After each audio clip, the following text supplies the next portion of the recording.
ఎదవలు పాడేస్తూనే ఉంటారు. ఒక వీడియో చూసాం, ఓ రైతు తింటున్నాడు, అది అందరూ అలా కూర్చున్నారు బంతిలో. ఆ మెతుకు అక్కడ పడితే ఆ రైతు ఇలా తీశాడు, చిన్న మెతుకు, సగం ముక్క తీశాడు. ఎందుకని? అతనికి తెలుసు అది ప్లేట్లో రావడానికి అన్ని జరిగితే వస్తుంది. వెళ్ళా రైట్ 5 నిమిషాలు. అలా మనకి ఈ దేశంలో 100 కోట్ల మంది పైన హిందువులు ఉన్నారు అని అనుకుంటాం మనం. ఇదిగో బియ్యం ప్రాసెస్ చెప్పినా, ప్లేట్లోకి రావడానికి ఎన్నిసార్లు మిస్ అయిపోతే వచ్చింది. అలాగే ధర్మం తెలిసిన వాళ్ళు కొంతమంది, అందులో పాటించేవాళ్ళు కొంతమంది. కాబట్టి తెలియడం ఒక ఎత్తు, పాటించడం ఒక ఎత్తు, పరిపూర్ణత సాధించడం ఇంకో ఎత్తు. అవి చిన్న విషయాలు. ఇప్పుడు భగవద్గీత ప్రతిరోజు చదివితే ఎటువంటి వాల్యూస్ వస్తాయి? Moral values. ఉదాహరణకి మంచి ప్రశ్న. యుక్తాహార విహారస్య చేతసా నాన్యగామిన. నువ్వు ఏదైనా సాధించాలంటే దానికి ఒక ప్రణాళిక ఉండాలిగా. సో మనిషి ఏం సాధించాలి? మోక్షం సాధించాలి. నువ్వు ఒక్కడవే సాధించగలవు మోక్షం. మోక్షం అంటే మళ్ళీ చావు లేనటువంటి ప్లేస్కి వెళ్ళిపోవడం. అలా సాధించాలి అంటే నువ్వు సాధన చేయాలి. అది ఎలా ఉండాలో కృష్ణుడు చెప్పాడు. ఒకవేళ దేవుడు లేడు, మోక్షం వద్దు, అయినా కూడా భౌతికత నీకు ఉపకారమే. ఎందుకని? యుక్త ఆహార విహారస్య అంటాడు. టైంకి తిను, టైంకి నిద్రపో, టైంకి ప్రయాణం చేయి. యుక్త అంటే రైట్, కరెక్ట్ అని అర్థం. ఇన్ టైం అంటాం కదా. నువ్వు సూర్యుడు వెళ్ళిన తర్వాత తినకూడదు, అది శాస్త్రము, ఆరోగ్యం. సంధ్యావేళకు ముందే తినే భుజించాలి. నువ్వు సూర్యుడు వెళ్ళాక తినకరా ఏ పేరు ప్రశాంత్. సూర్యుడు వెళ్ళాక తినకరా ప్రశాంత్ అంటే ప్రశాంతంగా రాత్రి 1 గంటకి నువ్వు జొమాటోలో టమాటా బాత్ ఆర్డర్ ఇస్తే నిన్ను ఎవడు బాగు చేస్తాడు? నిన్ను కదా అన్నది వాళ్ళని. జొమాటో బ్యాచ్ నిన్నెందుకంటాం? అలా అలా ఇప్పుడు అంటే నేను మా స్టూడెంట్స్తో చెప్తుంటాను, నువ్వు దేశాన్ని ప్రేమించకపోయినా, దైవాన్ని ప్రేమించకపోయినా, అమ్మానాన్ని ప్రేమించకపోయినా, నిన్నన్నా ప్రేమించుకోరా. మనల్ని మనం ప్రేమించుకుంటే చాలా చాలా మంచి పని జరుగుతుంది. నీకు నీ మీద ప్రేమ ఉంటే రాత్రి 1 గంటకి కొండ బిర్యానీ, నీ పెండాకుడి బిర్యానీ తింటావా నువ్వు? పాపం వాళ్ళు అడిగి సర్దుంటేనే ఇవన్నీ జనరల్ గా ఫాలో అవ్వాలి. చాలా బాధగా ఉంటుంది. సెన్స్ లేదు మన వాళ్ళకి.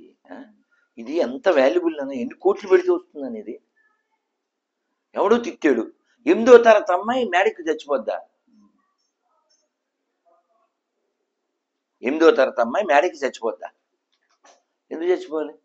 ఎవరో అవమానించేశాడు, మాస్టర్ అరిచాడు, నాన్న కుట్టాడు, అమ్మ తిట్టింది, చూశాడు, అంత జోక్ అయిపోయింది. అందుకని పిల్లల్ని కూర్చోబెట్టి మాట్లాడండి, రామాయణం చదవండి, వాళ్ళకి ఎక్స్ప్లెయిన్ చేయండి, భగవద్గీత చదవండి, ఎక్స్ప్లెయిన్ చేయండి. నువ్వే లెక్కరేసుకుని తిరిగితే ఎవడు బాగు చేస్తాడు? నువ్వంటే నాన్న అని అర్థం. జనరల్ గా పేరెంట్స్ వాళ్ళు ఇచ్చే మారల్ వాల్యూస్ నువ్వేం ఉపన్యాసం ఇవ్వద్దు, నువ్వు జీవించు. పొద్దున్న లేచి అమ్మ అంటే పూర్వం ఒక సినిమా పాట ఎంత బాగుంటుందో, ఏం సినిమా నాకు తెలియదు కానీ, ఎవరు నేర్పేరమ్మ ఈ కొమ్మకు పూలిమ్మ నీరెమ్మరెమ్మకు పొద్దున్నే లేచి హరి పూజకు. ఆ పాట పాడుతూ ఆ పూలు కోస్తుంది, ఆ హీరో నిద్రలేస్తాడు, ఆ దేవుడికి రాముడి వారికి ఆ పూలు పెడుతుంది. అంటే ఇప్పుడు పూలు కోయాలంటే ఏం చేయాలి? ముందు స్నానం చేయాలి. నేను చెప్పి పొద్దున్న మాట్లాడు. ఆవిడ స్నానం చేసి చక్కగా చీర కట్టుకుని ఆవిడ పూలు కోసింది. మా నాన్నగారు కూడా మమ్మల్ని పూలు కోయమని వారు. పూలు కోయాలంటే ఏం చేయాలి? బావిలో నీళ్లు తోలుకునే వాళ్ళం. చలికాలం అయితే కాగులో పెట్టి వేడి నీళ్ళు కాసుకుని స్నానం చేసి అప్పుడు పూలు కోసేవాళ్ళం. అంటే దేవుడికి పూజ చేయడం అనేటువంటి దాని ఆధారంగా స్నానం చేసావా, ఒళ్ళు శుభ్రం పెట్టుకున్నావా, ఇల్లు శుభ్రం పెట్టుకున్నావా, కాలు కడిగావా అని అరుస్తున్నావు అంటే శుభ్రం వచ్చిందా లేదా? అదే దేవుడు లేడు అన్నావు అనుకో, ఇంక నీ ఇష్టం ఎక్కడ తిని ఇక్కడ దొల్లేడువే, జస్ట్ బట్టలు వేసుకుని పందిలాగా. మరి ఎక్కువ మంది అదే కదా, దేవుడు లేడని ఎందుకంటారు అనుకుంటున్నావు? పెళ్ళి ఏం చేద్దే? పెళ్ళి గిన్నె పాలు, నన్ను ఎవడ చూడట్లే, ఎటు కళ్ళు మూసుకుని. ఏంటి నువ్వు కళ్ళు మూసుకుంటే ఎవడ చూడ్డా నిన్ను? నువ్వు కళ్ళు మూసుకుంటే లోకం కళ్ళు మూసుకుంటుందా? దేవుడు లేడు అని ఎత్తే గొడవ ఉండదు, ఇడు ఎన్ని ఆరాచకన్నా చేయొచ్చు. వాడు చూస్తున్నాడు అంటే మళ్ళీ భయపడాలి. అందుకని ఇంద్రియాలకు దాచులేని వాళ్ళు, ఇంగితం లేని వారు దేవుడు లేడు అంటారు. ఇంకా మూర్ఖులు, మహామూర్ఖులు అయినటువంటి వాళ్ళు దేవుడు ఉన్నాడు ఆడు మావాడే అంటుంటారు. వాళ్ళు ఏమంటారు నీకు తెలుసు, ఆల్రెడీ వెరీ ఫేమస్, వాళ్ళందరూ నేమ్డ్ బై మీ. అదే తొందరగా అడిగిన. ప్రెజెంట్ మన పిల్లలకి ఎటువంటి, అంటే హిందూ ధర్మం పరిరక్షించాలి అంటే పిల్లలకి ఎటువంటి పాఠాలు నేర్పించాలి, ఎటువంటి నడవడిక నేర్పించాలంటారు?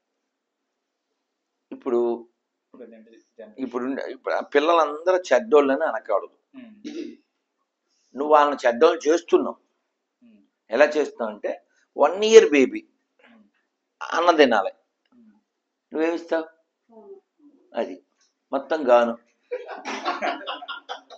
ఫోన్ ఇస్తే ఫోను మొత్తం గాను, ఇది చేస్తారు వాళ్ళ బోను.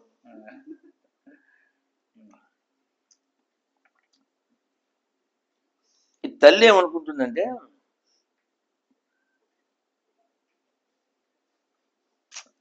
వాడి తిండి అయిపోతే మనం ఇన్స్టా చూసుకోవచ్చు. ఆవిడ బిజీ వాడు. ఓ పిల్లవాడిని పెంచడం అంటే యజ్ఞం అండి. ఇంట్లో ఎందరో ఉండి బాబాయ్లు, మావయ్యలు, అమ్మమ్మ, తాతయ్య, ఈ రిలేషన్ వలన వాడు దిద్దబడేవాడు. కుక్కి మంచంలో అమ్మమ్మ దగ్గర పడుకుని ఆకాశం చూస్తూ, నక్షత్రాలు చూస్తూ, చంద్రుని చూస్తూ, ఇన్ని నక్షత్రాలు ఉన్నాయి అమ్మమ్మ, ఈ కబుర్లు చెప్తూ వాడు కనెక్ట్ అయ్యి అమ్మమ్మ కథ చెప్తూ దాయి దాయి దాయి దాయి అంటే అది ఎంత గొప్ప బాండేజ్. ఇప్పుడు అమ్మతోనే బాండేజ్ లేదు అడిగి, మమ్మీ నువ్వు ఊరుకా అంటాడు వీడు. అక్కడ మమ్మీ ఇటు డమ్మీ. అంటే అప్పట్లో అలాంటి ఉమ్మడి కుటుంబాలు ఉండేవి గురువు గారు. ప్రెజెంట్ ఇప్పుడు చూసుకున్నట్లయితే ఫ్యామిలీకి మదరు ఫాదరు ఉంటే ఒకరు, లేకపోతే ఇద్దరు. మేమిద్దరు, మాకిద్దరు, లేకపోతే సింగిల్ మొత్తం జంగిల్. అటువంటి సమయంలో ఎటువంటి ఆధ్యాత్మికత విలువలు నేర్పించారు? వెరీ సింపుల్ నాన్న. స్వామి వివేకానంద చెప్పారు, టన్నుల కొద్ది ఉపన్యాసాల కన్నా ఔంచు ఆచరణ మేలు.